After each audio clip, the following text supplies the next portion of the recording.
focus. I think it's super commendable to see anyone kind of breaking that generational trauma. I expect that takes a lot of self-reflection, and you've mentioned a few times throughout our conversation about healing, about being in recovery. Yeah. And I'm wondering if that kind of lended itself to your outlook. If they kind of go Definitely. hand in hand. Oh yeah. Like recovery for me. Listen, I put my sobriety number one. That's always, and everybody knows that. My wife knows that. My kids know that. Professionally, like that is the number one. It's got to be. It's the forefront of everything. If that's in check, the rest, and I wouldn't have any of the experiences I've had if I hadn't have gotten sober.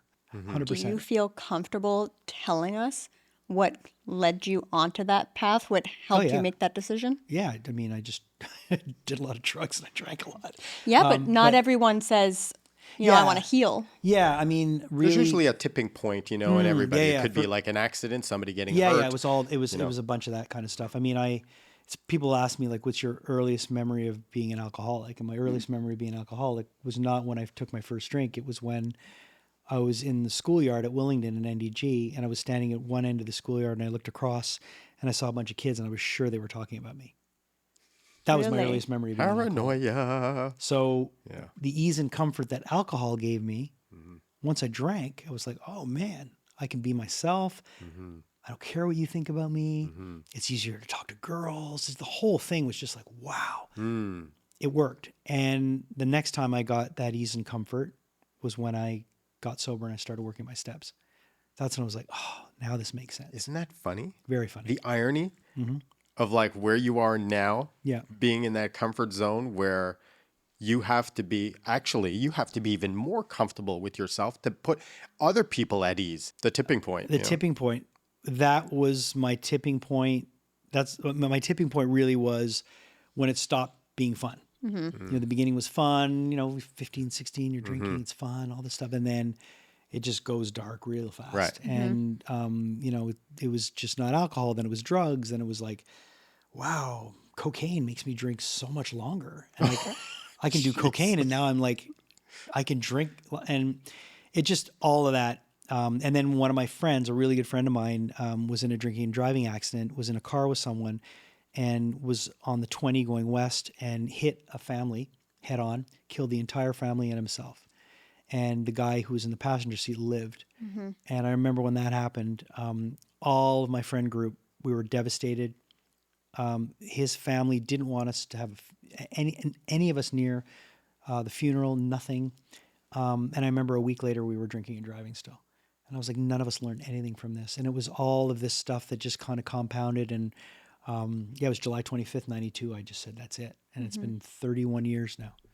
So, Good for you. Yeah, man. And, alcoholism, you take the alcohol out of it, which that's gone. It's the isms. And that's why I still, that's why I still do meetings. I still work with people. And I'm grateful. I mean, it's really, when you have so many people in life that are searching, they spend money on therapy, they spend money on life coaches, all these things to just get a better grasp on things. And then, you stumble into an AA meeting and you're like, holy shit, it's all here. Right. If I want it. Right. And grateful, At this stage, no matter who you're interviewing, you've interviewed like some of the biggest stars in the world. Yeah. And, there has to be a time where you say to yourself, I've arrived. But the same token, it's very important to be able to sit back and go, like every once in a while, my wife, Julie, my wife is my rock, my best friend. We work a lot together on a lot of projects, and every once in a while something incredible will happen, which has been the case, for the last, 15 years. There's been some incredible things that have happened, and I'll look at her and I'll go, before we move on to the next thing, because that's how I am. I just forward motion, like Slaves on Dope Days. It's all about forward motion.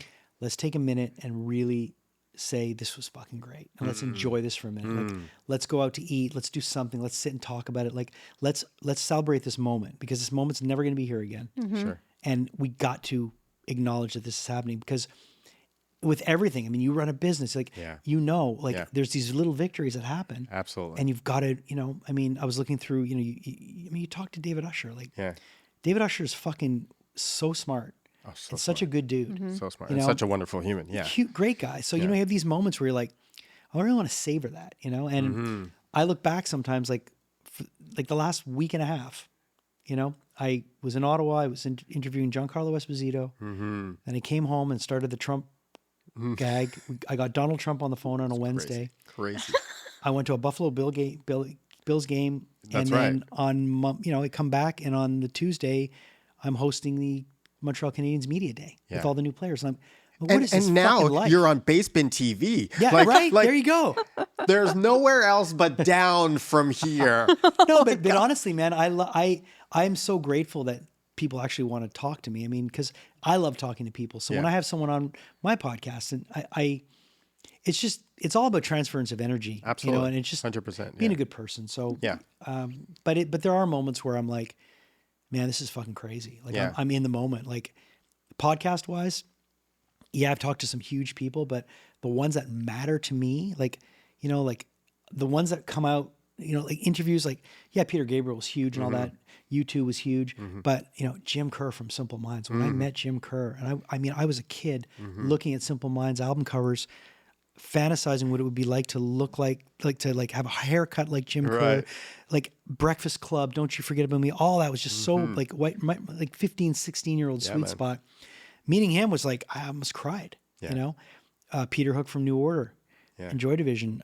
Those were, and then, Faith No More, like being able to talk to Billy Gould from Faith No More and Matt Wallace, who produced some of my favorite records, together. And it's talked to them for an hour and a half about Angel Dust, which is like, not the drug, the album. Yeah. It's like, She's like, what the fuck? Man, we were like making meth. But it was so magical, and that's like, there's a couple of interviews that I listen to all the time, and sometimes I'll be doing dishes and I'll just put that podcast on just because I want to hear it again. Sure. Because I'm like, I can't believe I did that. Sure. It's crazy. Oh, there's nothing wrong with reliving those moments. Yeah, and I don't do that often. Like when I'm done something, Yeah. it's on. Like I don't listen to, like I get it. like I it get- says on I dope get- music. I- I don't like watching interviews. Like Yeah. I'll do an interview and Julia will be like, okay, well, can you, because she produces the podcast, she'll be like, can you give me a couple of moments that you want to use for clips? And I'm like, Right. I don't just fucking listen. I don't know. Like I don't want to watch it again. Like Right. just it's not my job. I Right. did the interview. I'm moving on now. My job is getting the next fucking 4 weeks of interviews. Yeah. You know? I feel you. That's Yeah. kind of, sound familiar, Yeah. Kayla? yeah. I was saying to Albert, I'm like, this man stays booked and busy. I'm wondering, because I was like looking at all your stuff and there's like awesome thing after thing after thing after thing.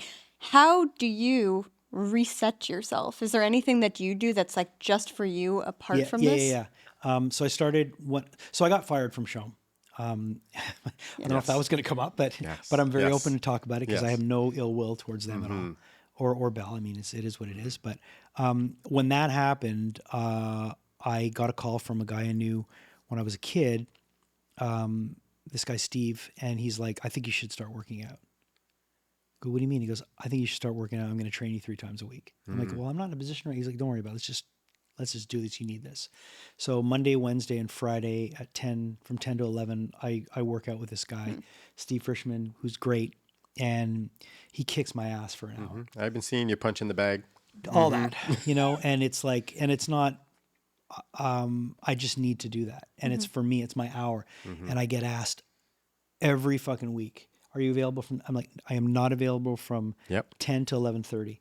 That's Jason time. That has to Yeah. be, and I have to guard that because if I don't, but it's such a big interview. It doesn't matter. What's more important, me being in a good headspace, and I've said I got offered a huge interview a week ago, huge. They said 3 times, 10:30, 10:45, 11. Do you want this is the only time? I go, great. What day? Wednesday. Not available. You're turning down an interview with. I'm like, I can't. They're like, why? I'm like, well, that's the hour that. Well, can't you? And I know that I could reach out to Steve, and he'd be like, yeah, let's move 9 or like, no, that's the hour. Yeah. You got to respect that. Yeah. So those are my 3 hours a week. Yep. That there's no phone. Right. It's just me and that moment. And oh my God, that. And the more people we talk to, it seems a lot of us who are in entertainment and music turn towards physical activity Oh, yeah. to just kind of find ourselves to present again within our own bodies. Yeah. Well, it's getting away from things. Like I have a dog too, and walking my dog. My wife's very adamant about us walking after dinner. We eat early. Like we have little things that we do. Like we don't eat. We try not to eat past 6:30. Try not to eat too close to going to bed. Like all these little things that are just make it a little bit. Just having a routine, and walking my dog. Like not having my phone when I go somewhere. If I go for dinner, I don't bring my phone.